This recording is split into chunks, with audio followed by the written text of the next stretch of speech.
October is Breast Cancer Awareness Month, so I'd like to take just a few minutes to talk to you about what you can do to prevent getting breast cancer. If you're like me, you probably have a family member that has had breast cancer, and in fact, 1 in 4 women here in the United States will develop breast cancer during their lifetime. For me, the women in my mother's side of the family tend to get breast cancer in their late 70s to early 80s, and so far, thankfully, none have died from it. However, it is in our family. I also have a paternal aunt that had it. So anyway, the risks are there for most of us, including myself. So what can you do to prevent it? If you do have a first-degree relative with it, meaning your mother or a sister, then you do need to see a doctor about getting genetic testing done to see if you have some of the most commonly identified genes that do predispose you towards breast cancer, ovarian cancer, and the like. If you do not have a first-degree relative, but you're still concerned about it, such as myself or any of us should be, then there's some strategies that you should follow.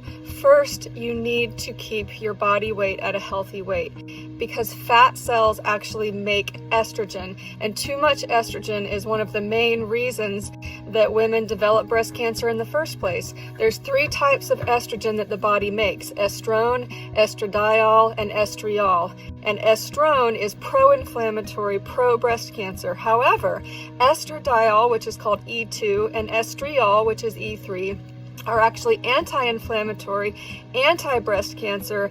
They prevent cells from proliferating. So it's absolutely fascinating that you can have 3 different types of estrogen made in the body doing completely opposite things. So how do you get your body to make more of the estradiol instead of the estrone? This is largely diet and, again, your weight. So if you can keep those fat cells at a minimum, they're not going to be making as much excess estrogen. If you're eating cruciferous vegetables, which is your broccoli, cauliflower, kale, Brussels sprouts, those have an ingredient in them that help your gut to absorb unhealthy levels of estrogen and keep the estrone levels at a minimum. There's also a supplement called calcium D-glucarate that you can take at 500 milligrams daily that will lower your levels of the toxic estrone form of estrogen as well. You should get mammograms or thermograms, some sort of breast imaging. Mammograms are very brief radiation.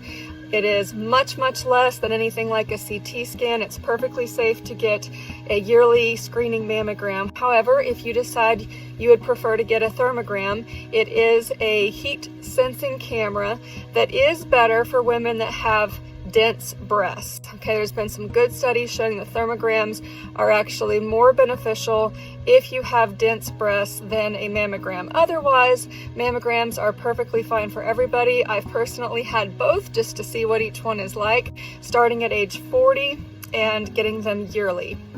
Exercise is really important to help you detox each day, keep the inflammatory types of estrogen down, and keep your liver detoxing because your liver is helping to balance those levels of toxic or inflammatory estrogens. So happy Breast Cancer Awareness Month. Thank you.